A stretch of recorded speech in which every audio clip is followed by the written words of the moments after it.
I'm up by 6, like always. Old habits stick when you're 77. From the kitchen, I hear the fridge thud shut. Megan is packing breakfast for her husband, Jason. About 40 minutes later she taps my door, not to be sweet, but to make sure I didn't die overnight. My room is the old guest room on the first floor, redone when I moved in 5 years ago. Moved in makes me laugh a little, because I've really lived in this house all along. No one knows that part. Right on cue, the knock comes. Before we go any further, if my story has found you, hit subscribe, and tell me in the comments where you're listening from. I want to see just how far my words can travel. Walter, you're not dead, she says, more irritated than worried. Not yet, I say, like I do every morning. Breakfast in 20. Don't be late. Footsteps fade. Megan's my youngest, 42, prickly since forever. Her mom, Linda, died when Megan was 15. Maybe that's why the ice in her voice. Maybe she's just built that way. I quit trying to explain her years ago. I dress slow, pull on a clean long sleeve. This place is always cold. Megan pinches the heat, even though Jason makes good money as a financial analyst. They count every dime, question every extra. Funny thing, they love to talk about money, but only when they think it's scarce. In the mirror, I'm a thin old guy with gray wisps and roadmap wrinkles. My electrician hands are scarred from little burns. I spent 45 years at the Savannah power plant. Steady work, modest pension. That's the story everyone knows. The secret I've carried 20 years feels heavier than any cable I ever ran. Back in 2005, I won $1,800,000 in the lottery. I told no one. Not Linda, she was already sick. Not the kids, especially not them. I've got two, Megan and my oldest, Brandon. Both always needed cash, and any help just led to more asks. If they'd learned about the winnings, it would have vanished in a blink, and I'd be blamed for not having more. So I kept quiet, parked the money at a good rate, and a year after Linda passed, I bought this 3-story place in Savannah for $600,000. Instead of saying I owned it, I told the kids I'd found a great rental. Downstairs, Jason is at the table, eyes glued to his tablet. He gives me a bare nod. We're polite, not warm. Morning, I say. Megan drops a bowl of water oatmeal in front of me, no butter, half a banana. For your health, she says, and we both know it's about savings. Brandon and the kids are coming today, she adds. Don't hide in your room like last time. I'm not hiding from my own son, I say, stirring the gray mush. Then why barely a word at Christmas, she pushes. He thinks you don't love him. I look up. When was the last time he called just to talk, not to borrow? Jason snorts without looking up. He's busy, logistics company, 2 kids, Megan says, and he still finds time to call when he needs money for a truck or a warehouse. I shrug. Amazing timing. Her face goes tight. We care for you. Who took you in? Who cooks, does laundry, drives you? I want to say, I live in my own house, but I just nod. Gratitude, sure, easier than a fight. Then Chloe breezes in, 19, freshman at the local college, the only one who chats with me for more than duty. Morning. She kisses my cheek. Sleep okay, Grandpa? Same as always, honey, half counting sheep, half counting sore feet. She laughs. Megan rolls her eyes. Class till 3, then the coffee shop till 8, Chloe says. I can pick you up tomorrow for a walk in the park. Grandpa's busy, Megan cuts in. Plumber's coming for his leaking bathroom. I can do both, I say. They usually come in the morning. We don't know the time, Megan answers. Better stay home all day. No point arguing, she always has a reason to keep me inside. Chloe shoots her a look, swallows whatever she wants to say, and downs her coffee. See you tonight, she tells me, another cheek kiss, and she's gone. The front door slams, and the house feels colder. Jason stands, gathering his things. Check the electric bill, he tells Megan. Too high last month. His eyes flick to me. I know the thought. The old man sits home, burning power.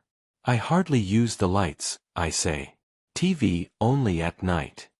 No one's blaming you, Walter, Jason replies with a pasted smile. Bills are piling up, and your pension isn't exactly elastic, right? I nod and think about the account with more than $1 million resting in it. Money no one knows about. Why keep the secret? Then I picture Megan's eyes when she talks about costs, and Brandon's calls that start with, "How's your health, Dad?" and end with, "Could you spot me a few thousand?" Once Jason leaves, Megan clears plates. Remember rent on Monday? I remember. Every month, I transfer $2,000 to her account. She thinks it's rent for the landlord. Really, it's me moving money between my own accounts. I am the landlord. And utilities, she adds. Your part is $350 this month. I nod. Somehow my share keeps rising, even though I use next to nothing. After breakfast I head back to my room. Small, cozy, bed, desk, a chair by the window, shelves of old mysteries I keep cycling through. On the table sits an old radio I rebuilt. Fixing antiques is one of the few joys I've got left. Out the window, spring in Savannah is soft and green. Magnolias open, birds back from the south. Linda loved this season. We used to sit on the back porch, sip tea, watch the yard breathe. She was blunt as a hammer, would have called me a secretive old fox. But I remember her tears when the kids came for money and barely asked how she felt. We raised selfish people, she told me once. Maybe, just maybe, she'd understand why I kept quiet. A car crunches on the drive. I peek out, Brandon's black SUV. He steps out with his wife, Brittany, and their teenagers, Jacob and Mia. They don't visit much, though they're only 20 minutes away. Brandon's 50 but looks older, stressed, balding, always on edge. His logistics company's been close to the brink for years, but he still buys fancy cars and pays for private school. I leave my room and go to meet them. Megan rushed to the door and threw her arms around her brother. Brandon, I'm so glad you're here. Her voice rose sweet, almost girlish, so different from the way she speaks to me. She gushed over Jacob and Mia, who barely looked up from their phones. Brittany and Megan hugged, swapping compliments, and then Brandon noticed me. Hey, Dad. He gave me a stiff hug. How's your health? Still breathing, I said with a smile. Good to see you, son. We moved into the living room. The kids sank into the couch, still glued to their screens. The women disappeared into the kitchen, talking diets. That left Brandon and me alone. How's business? I asked, though I knew. He sighed. Rough. Competition's worse, clients want more for less. His voice dropped. Dad, do you have any cash saved? I need to upgrade the trucks or I'll lose the Blue Ridge contract. I felt my stomach twist. 5 minutes in, and here it was. Brandon, you know I live on a pension. I already help Megan with rent and bills. He nodded quickly. I know. But maybe you've got something tucked away. I'd pay it back, interest and all, once this deal pays off. I studied him. 50 years old, yet with the same pleading face as the boy who once begged for a shiny new bike. No, son. I don't have savings. His smile collapsed. I see. Well, I was just asking. The visit dragged on, tense. Brandon hardly spoke. The teens never once looked at me. After lunch, they packed up fast, claiming urgent errands. When the door shut, Megan turned on me. What did you say? He looked upset. The truth, that I couldn't fund his business. She shook her head. Do you have to be so heartless? He's your son. And I'm barely covering my own pension, part of which goes to you. I shot back. Her lips tightened. You live in my house, eat my food, use my electricity.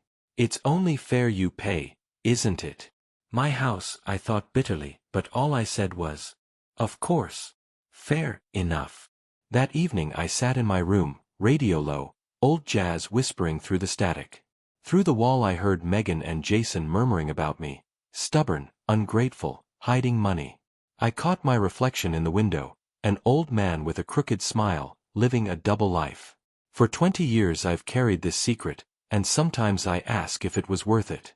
But then I picture Brandon's hungry eyes, Megan's calculating tone, and I know, yes. Telling them would have ruined everything. The money would have vanished in a blink.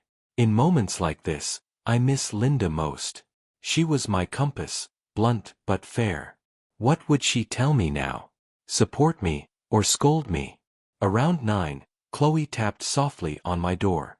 "Grandpa, are you awake? Come in, sweetheart." She slipped inside, tired but smiling. "How was your day?" she asked, sitting by me. "Your uncle came. Asked for money." She rolled her eyes. "Figures. He never just visits. He's got his troubles." I shrugged. "That's no excuse to use you," she frowned.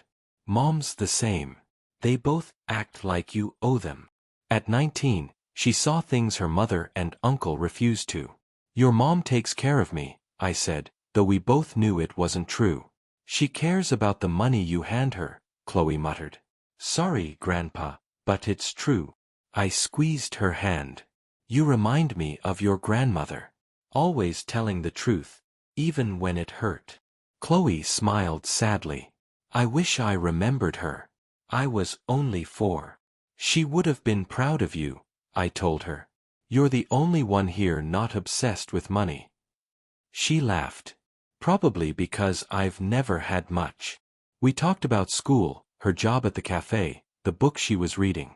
She yawned, kissed my cheek, and whispered, "Good night, Grandpa. Don't let them get to you." After she left, I sat staring at the dark.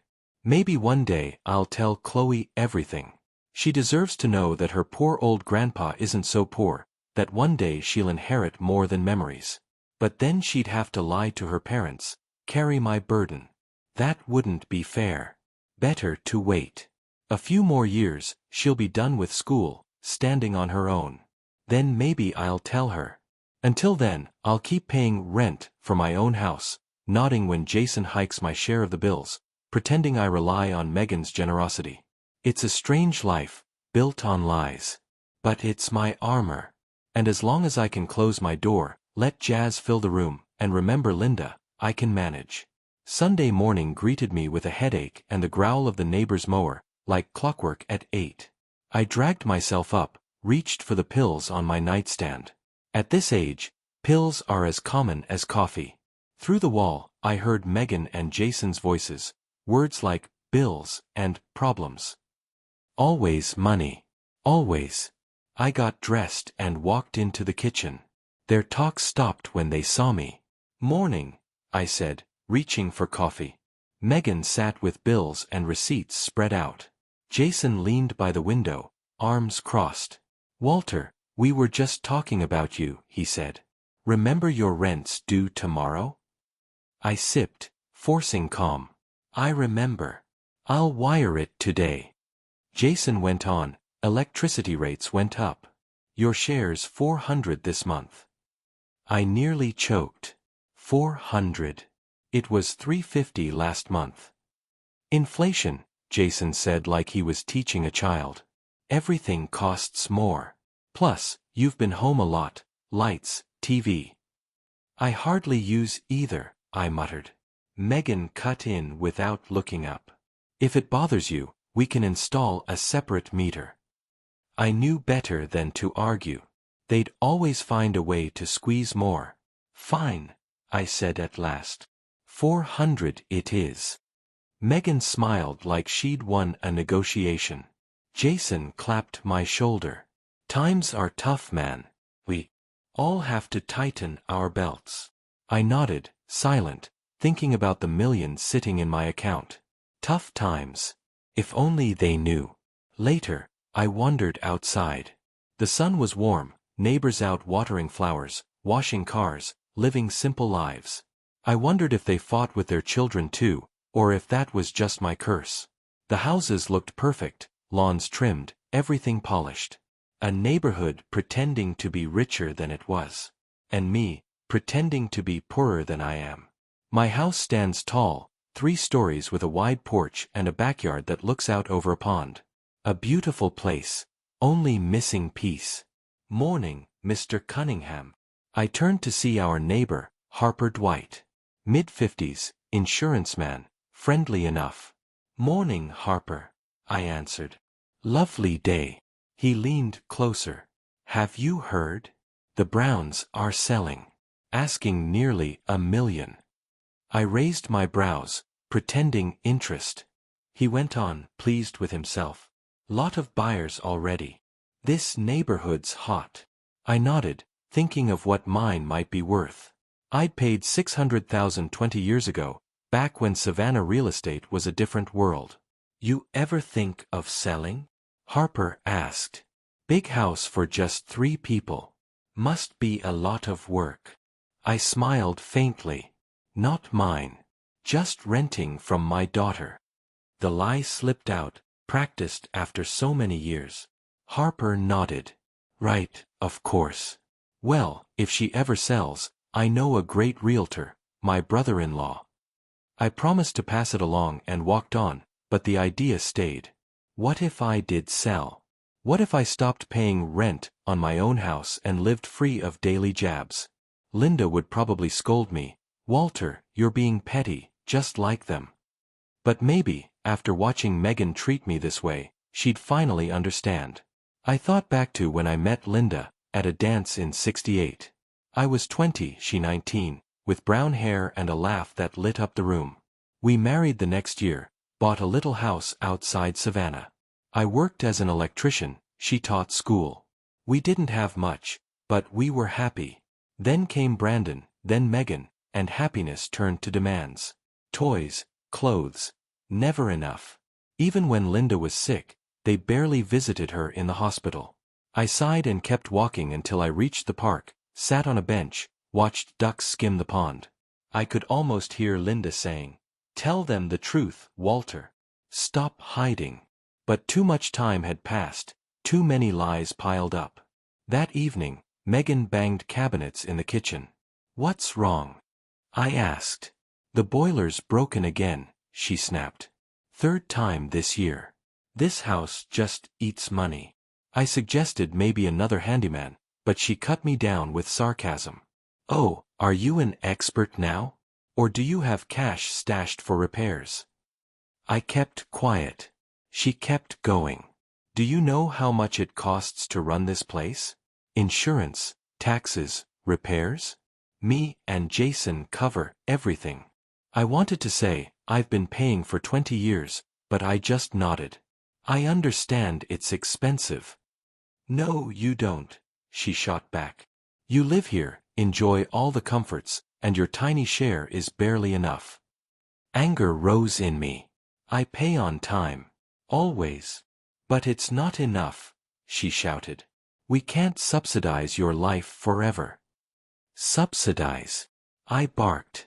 I hand over $2,000 plus $400 for utilities, more than my pension. Where do you think the rest comes from? She yelled. From us, working to keep this house standing.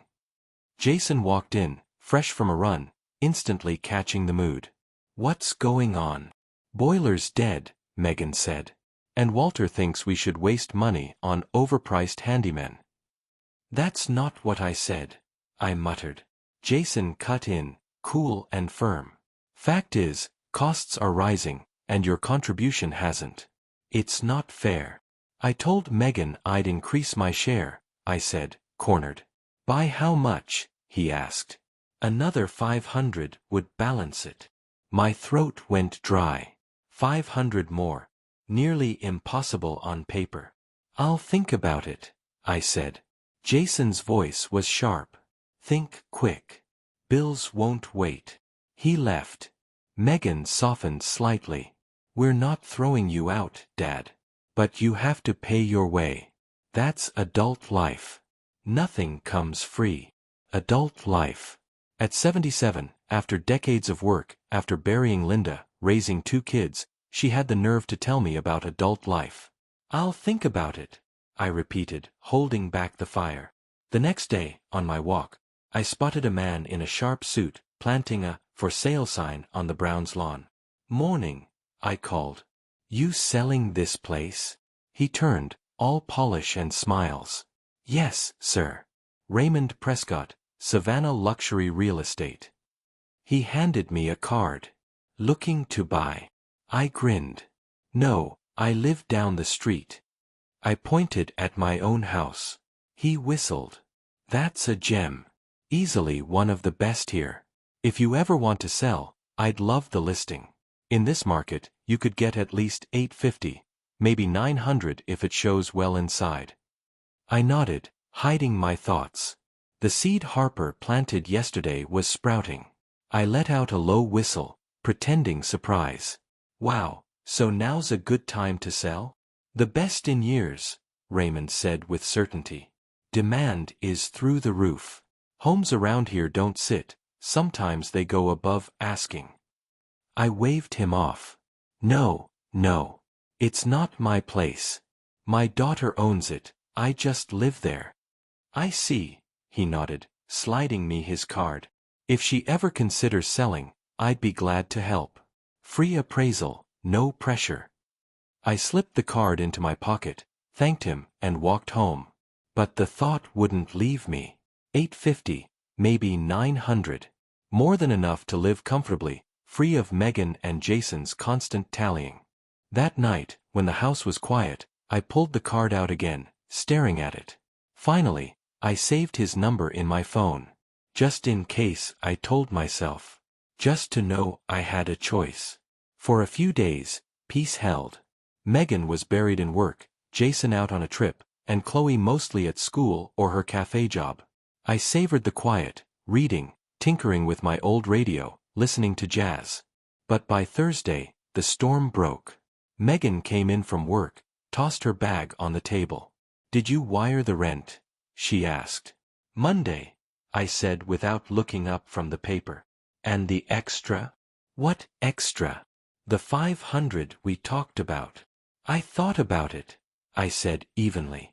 I can't afford it. My pension doesn't stretch. Her face darkened. So you expect us to cover you? That's not fair, Walter. I lowered the paper.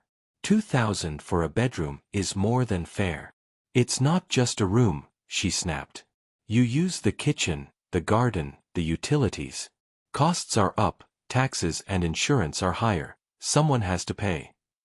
I already cover utilities, I said, keeping my voice calm. And those numbers keep climbing even though I barely use anything. You use more than you think, she barked.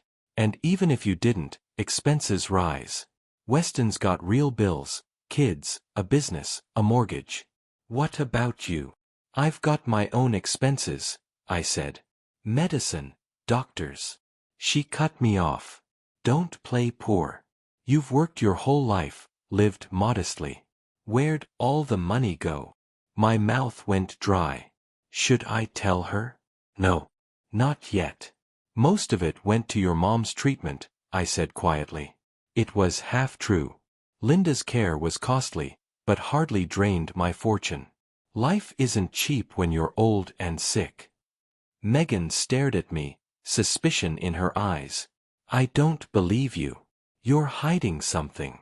You always have.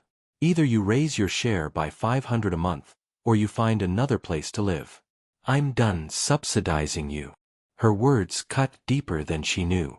My youngest child, the one I once carried on my shoulders, now speaking to me like a stranger. You're kicking me out? I asked softly. I'm setting fair terms, she answered coldly. This is business. Nothing personal. I nodded, stood slowly. Give me a week. There's nothing to decide, she snapped. Pay up, or get out. That night, I shut my door, sat on the bed, and pulled Raymond's card back out. This time, I didn't hesitate. I dialed. Mr. Prescott? This is Walter Cunningham. We spoke outside the Browns' house. Yes. I'd like to discuss selling my home. By morning, I was packing. A lifetime reduced to 2 suitcases and a cardboard box. Clothes, some books, my old radio, photos of Linda. 77 years summed up in a few bags. Megan was at work when Chloe came into my room, froze at the sight. "Grandpa, what's happening?" "I'm moving out, sweetheart," I said gently. "Your mom gave me an ultimatum. Pay more, or leave." "I can't pay more." She sat beside me, eyes brimming. "This isn't right. You're her father." I squeezed her hand. "Some families put money above blood." "Where will you go?" she whispered. "I already found a small apartment downtown," I told her. "Cheaper, simple, enough for me." Truth was, I'd arranged it days ago, sensing where things were headed. "I'll visit," she promised, hugging me. "I'll be waiting," I smiled. "But don't tell your mom the address. Let her think I disappeared, like she wanted." Chloe nodded, torn between loyalty and love. Too much for 19. By noon the cab was outside. I took one last look around the room where I'd played the part of a poor old man. The irony stung. I was leaving my own house, forced out by a daughter who didn't know it was mine all along. Chloe helped carry my bags, gave me one last fierce hug. "Goodbye, Grandpa. I'll call tomorrow." "I'll be here," I said, climbing in. As the cab pulled away, I watched the house shrink behind me. Big, beautiful, built on secret winnings, now slipping from my hands. The apartment was as expected, a small bedroom, a living space barely bigger than the kitchen, a cramped bathroom. Old, but clean. I unpacked, set Linda's photo on the nightstand, and sat in the worn chair by the window. Sadness, relief, determination, all at once. Sad at how things ended with Megan, relieved I no longer had to bow my head each day, and determined to finish what I'd started. The next morning, I met Raymond at a cafe near my new place. He looked startled when I admitted the truth, that the house was mine, not Megan's. But he quickly regained his composure. "Mr. Cunningham," he said warmly, shaking my hand. "I'm glad you came to me. Your home is a gem on the Savannah market." I nodded. "I want it sold. Quickly and quietly. There's one complication. My daughter and her family don't know I own it." Raymond raised his brows, then smiled faintly. "Family matters can be tricky. But don't worry, we'll handle everything confidentially. Buyers will need to see it, though." I leaned in, cutting him off. "You can tell my daughter the owner decided to sell, and she'll get her standard eviction notice after closing. She doesn't need to know the owner is me." Raymond drummed his fingers on the table. "It's doable. We could use a trust or LLC to keep your name hidden. But secrets like this have a way of surfacing." I chuckled. "This one's held 20 years. A few more months won't hurt." He nodded. "All right then. Based on my appraisal, I think we can list at 890. Aggressive, but realistic." I agreed, but set my bottom line. "I won't go below 840. Anything above that, I'll sign." Raymond smiled. "Smart threshold. You'll likely get higher." We went over the details: commission, showings, marketing. He was sharp, professional, no wasted words. "I'll have documents ready by week's end," he promised. "When's best for me to see the inside?" "Weekdays, 9 to 5, I said. "My daughter's gone then. I'll give you a key." Walking back to my apartment, I felt lighter. The wheel was turning. My revenge, or maybe just justice, was finally in motion. That night, Megan called. I let the phone buzz in my hand, debating whether to ignore it forever. Finally, I picked up. "Hello, Walter, where are you?" Her voice carried irritation, maybe even a touch of worry. "Someplace safe," I said vaguely. "You moved out without a word," she accused. "Came home, you were gone. Avery said you took a cab." "What did you expect?" I asked. "You gave me an ultimatum, pay more or leave." "I didn't kick you out," she snapped. "I just asked you to be fair." "Which I couldn't afford," I reminded her. "That's the same thing." She went silent, then sighed. Maybe I was harsh. We can talk. You shouldn't live alone at your age. It's dangerous. Ah, there it was, the real fear. Not about me but about losing my rent. I'm fine, I said. Found a small apartment I can manage. Nothing to worry about. You're being unreasonable. You can't just live alone at 77. Clearly, I can. And I am. Don't worry, Megan. I won't be your burden anymore. She pressed harder. We're a family. We have to stick together. Family. How quickly she remembered the word once the money was gone. That illusion ended with your ultimatum, I said quietly. You made your choice. Now I've made mine. She argued a little longer, then gave up. Do whatever you want. But when it gets hard, don't come running to me. Don't worry, I said. I won't. The following days, I settled into my new life. Bought groceries, mapped the bus line, found the pharmacy. It was modest but mine. Without the constant fights, without justifying every dollar, I could finally breathe. Chloe called on day 2, came by with cookies and a book. How are you settling in? She asked, looking around. Comfortably, I said, pouring tea. Quiet neighbors, even a park nearby. She leaned on her elbows. Mom's furious. At first, she thought you'd crawl back. Now she knows you won't, and it's driving her crazy. I grinned. I can imagine. And Jason. She rolled her eyes. Worried about money. They're both acting like you betrayed them. And Brandon? I asked. He knows, she said, sipping tea. Called you selfish. Typical. I laughed for the first time in weeks. Don't apologize, honey. It's a tough family, as they say. We talked for hours, about her studies, her job, her dream of becoming a journalist. She was sharp, determined. I thought of the future, of the money she'd inherit one day, and hoped it would fuel her dreams. When she left, the apartment felt quiet, but not heavy. It was the quiet of freedom. 3 days later, Raymond called. Mr. Cunningham, he said, voice brimming with excitement. We already have interest. Photos and the virtual tour went up this morning, and I've got 5 showing requests. That fast? I asked. I told you, the market's hot, he said. And your house is a gem. 3 stories in a prime neighborhood. It won't sit. We agreed on discreet showings while Megan was at work. I handed him keys, told him to leave no trace. Don't worry, he said smoothly. I'm a professional. Your daughter won't suspect a thing until the very end.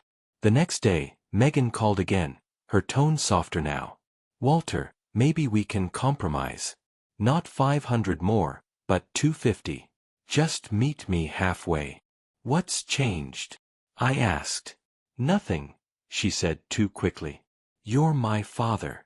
I don't want you living alone in some cheap place. I nearly laughed. Megan had never been good at lying.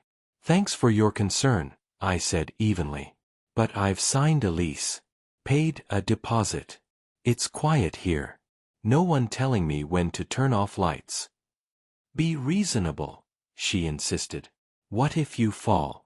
What if you get sick? I have a phone, I said. And I'm not as frail as you think. She sighed. You've always been stubborn. Even Mom said you were impossible. Her mention of Linda stung. Your mother knew when to argue and when to stop, I said quietly. A pity you didn't inherit that. After that, the call ended fast. I knew she'd keep trying, but not out of love, only money. The weeks slid by, and I felt, for the first time in years, that my life was finally my own. Raymond kept me updated every day, showings, interest, offers stacking up. By the end of the first week, he called sounding thrilled. Mr. Cunningham, I've got a cash buyer. 860,000. Retired couple from New York. They love the pond view. Quick close. My chest tightened. That was more than I dared to expect. After fees and taxes, I'd clear around $750, added to my hidden savings, more than enough to live comfortably until the end. "I'll take it," I said without hesitation. We set the wheels in motion. Paperwork, lawyers, signatures, Raymond handled it all with precision.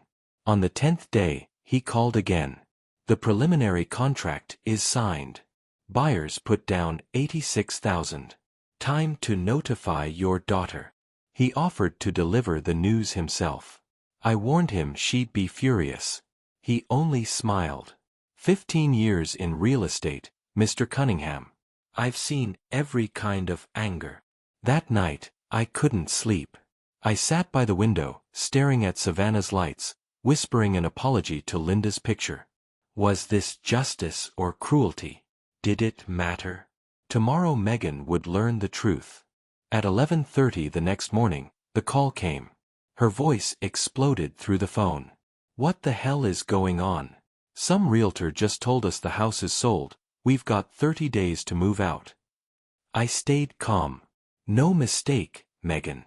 The house has been sold." She stammered. "But you've been paying rent. I've seen the bills myself. How can the landlord throw us out?"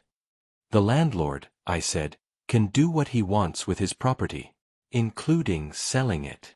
She scrambled for answers. "We'll contact him, offer to buy it. Noah and I have good credit." "You don't understand," I cut her off.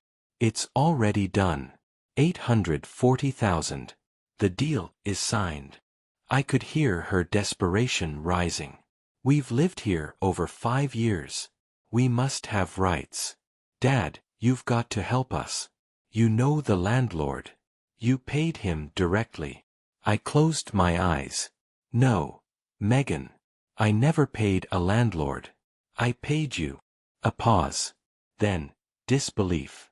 "What are you talking about? You paid me, and I paid the landlord. That's how it worked." "No," I said slowly, each word sharp. "There was no landlord. The house always belonged to me. I bought it 20 years ago, with lottery winnings, after your mother died. I was never a tenant." That was the lie. Silence stretched across the line. I could picture her face twisting from confusion to shock. Finally, a whisper. "That's impossible. You always said you were renting, barely scraping by." I lied. I admitted. "Because I knew if I told you and Brandon about the money, you'd bleed it dry. Just like you always did. College, cars, weddings. Always asking. Never grateful." Her voice hardened, snapping like ice. "So you lied for 20 years. You let us believe we were helping you, when all along you were charging us rent for living in your house. And now you've sold it. You've thrown your own daughter onto the street." "I sold my property," I corrected her, voice steady. "The same property you demanded rent for. The same one you threatened to throw me out of unless I paid more. Remember? Pay the rent or get out." "Well, I did. I sold it. Now you're the one who has to leave." "You're a monster," Megan spat. "How could you do this to your own daughter? What will Chloe say when she finds out her grandfather kicked us onto the street?" "I haven't thrown anyone out," I countered. "You have 30 days, with your income that's plenty of time. And leave Chloe out of this. She's the only one who's ever treated me with respect." "She'll hate you when she finds out the truth," Megan hissed. "We all will. Me, Brandon, Jason. You'll end up alone, Walter. All alone." "I've been alone since your mother died," I said quietly. "You and your brother only came around when you wanted money. So your threats? 20 years too late." I heard it then, the sound of real sobbing, not staged anger. "It's not fair," Megan said brokenly. "You have no right to say that. We took care of you." "You took care of my money," I cut her off. "You don't even know what prescriptions I take, what books I read, what music I listen to. You never cared about my life. Only my wallet." "That's not true. I cooked, I cleaned, I drove you to the doctor. And reminded me every time, like I was a burden." Counted my electricity use, my water bills, my every move. That's not love, Megan. That's business. Her voice shrank, quieter, hurt. I can't believe you see us that way, after all we did for you. And I can't believe you can't see the truth, I replied. But it doesn't matter. The house is sold. Start looking for another place. You'll regret this, she threatened.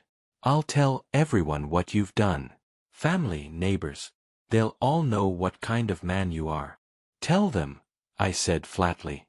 I've got nothing left to hide. I ended the call, set the phone down. My hands trembled slightly. Relief, grief, emptiness, all at once. 15 minutes later, it rang again. Brandon. I braced myself and answered. Dad, what the hell are you doing? His voice thundered. Megan just called me in hysterics. You sold the house? You're throwing your kids out on the street. I sold my property, I said calmly. I had every right. But why now? And why didn't you ever tell us you owned it? Because the moment I had money, you two held out your hands. I shot back. Every visit, every call ended in a request. Remember your loan for the business? Every time it was more, more, more. That's not fair, he protested. I asked because I thought you wanted me to succeed. You're my father. And I did help. Plenty of times. But it was never enough. Where was the gratitude? The respect? You didn't even call me on my last birthday. I had a meeting. Of course, I sighed. Always something more important than your father. Until you needed cash. We're your family, Brandon snapped. We took care of you. No. You took care of my money. That's all. So this is revenge then? You're punishing us. Throwing Gina out. I'm not throwing anyone out. They have 30 days. With your incomes, it won't be hard. 30 days is nothing. Do you know what houses cost in Savannah now? I do, I said. That's why I sold mine. $840 was a good price. There was a pause. His voice shifted, sly now. $840? What are you going to do with all that money? There it was, the turn I expected. Anger fading, greed taking its place. That's none of your business. My money is mine. It was the family home. Mom would never approve. Don't drag your mother into this, I said sharply. She'd be ashamed to see what you two have become. That's low, Brandon snapped. No lower than using her memory to guilt me, I shot back. The argument went in circles until finally he gave up. Do what you want. But don't come crawling back when you're old and sick. We're done.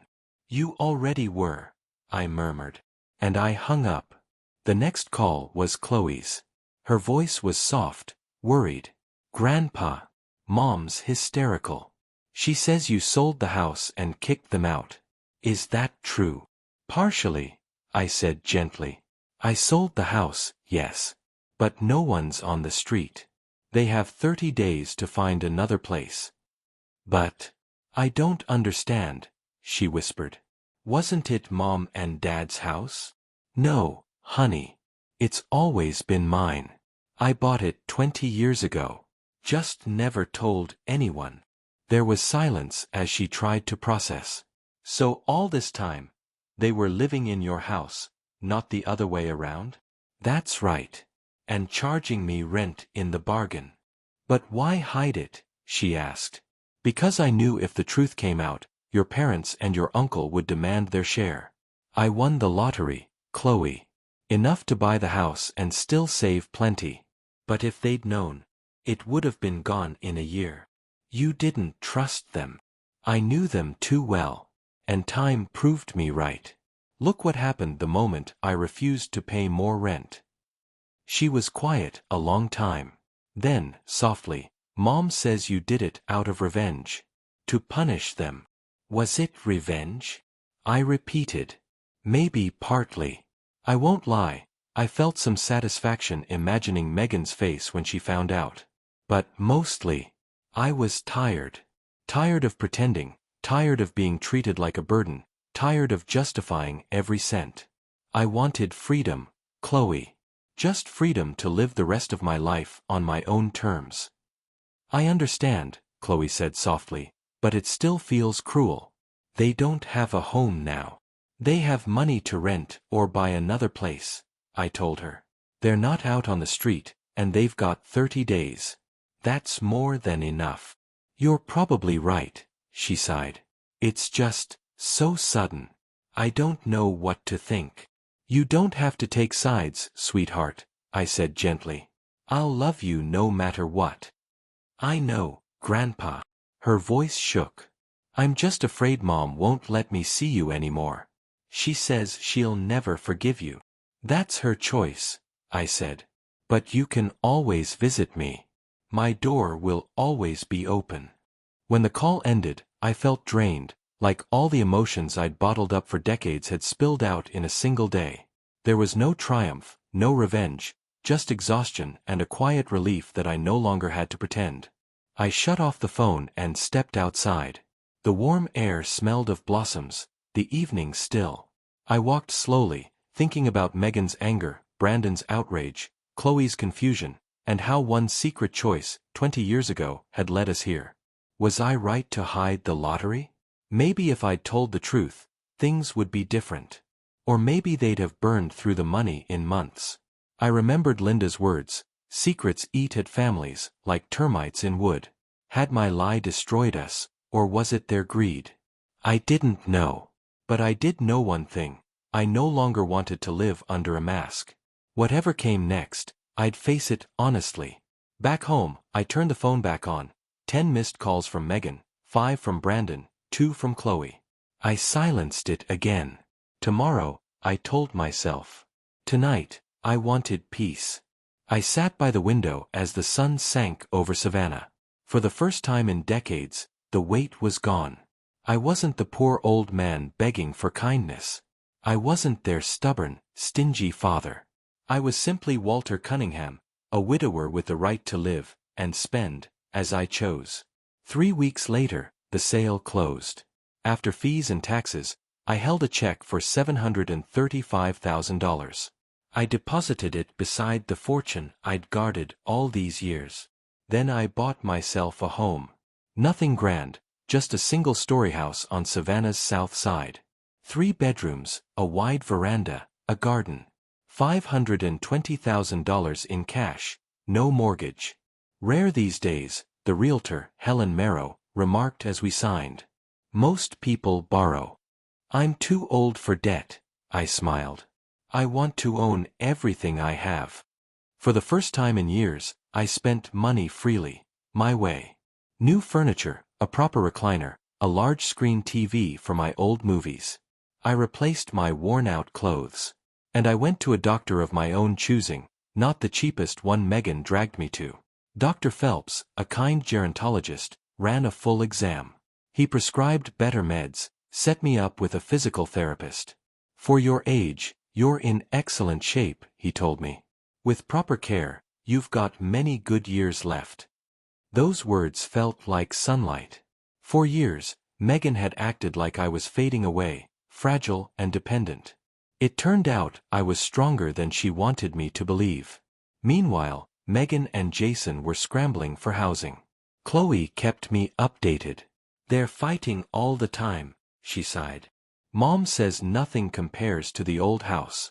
Dad hates the rent. I'm sorry you have to deal with it, I said. Not your fault, Grandpa. Honestly, I get it. I'd have lost patience long ago, too. That was Chloe, 19, yet wiser than her parents. And your uncle? I asked. He's furious. Says you betrayed everyone. But the funny part? The second he heard you had money, he asked Mom to see if you'd loan him some, for his business. I wasn't surprised. Brandon never wasted a chance. And your parents? Mom swears she'll never forgive you. Dad's angrier about the rent than anything else. Typical. Jason had always seen life in profit and loss. Have they found a place? I asked. Yeah. A new apartment complex near downtown. It's smaller, but nice. Mom's miserable, says it's a step down. Dad just complains about the cost. I said nothing. Megan had always been about appearances. Moving from a big house to an apartment cut her pride more than her comfort. When can I see your new place? Chloe asked. Anytime, I said. I finished moving in yesterday. I think you'll like it. I'll come, she promised. Just don't tell Mom. She'll try to stop me. It'll be our secret, I assured her. That night, I sat on my veranda with tea, watching the evening sky. 4 years, I'd lived as a shadow of myself, pretending poverty, accepting scorn. Now, the truth was out. I was free. The cost was high. I'd lost my children's love, or maybe exposed that it had never really been there. Was it worth it? I didn't know. But I knew this. Freedom, even lonely freedom, felt more real than the chains of their false care. Brandon's greed, Megan's coldness, Jason's quiet disdain, those had weighed on me for years. I was done being a tolerated burden. Freedom, even at the cost of family, was worth it. A few days later, Chloe visited. Her eyes widened at the house. Wow, Grandpa, this is amazing. Mom thought you moved into some cheap apartment. She doesn't need to know, I said. We spent the day together, and later I told her about the trust I'd set up in her name. She hugged me, crying. You're the best grandpa in the world. For once, I laughed from my heart. At least one bond remained. Weeks later, Brandon called, suddenly soft. He hinted at visiting, clearly fishing for money. I turned him down. Megan showed up months later, eyeing the house with envy. She suggested reconciliation. I reminded her of the years she treated me like a tenant in my own home. She had no answer. I thought you'd be lonely, she said coldly. But you seem fine. Yes, I told her. I am. She drove away, and I felt both sadness and relief. The months that followed were peaceful. Chloe visited often, sharing dreams of college and journalism. Brandon kept circling back to money until I stopped taking his calls. Megan never called again. One bright spring morning, I sat with coffee on my veranda, the garden blooming around me. My phone rang. Megan. I stared at the screen, then silenced it. If it mattered, she'd leave a message. The sun warmed my face. For the first time in decades, I wasn't a burden or a beggar. I was simply Walter Cunningham, 77, free at last. And that freedom was worth more than all the money I'd ever won, or lost. And if my story stayed with you, tap that like button and subscribe. It lets me know you're here, and it helps this story reach the people who might need it most.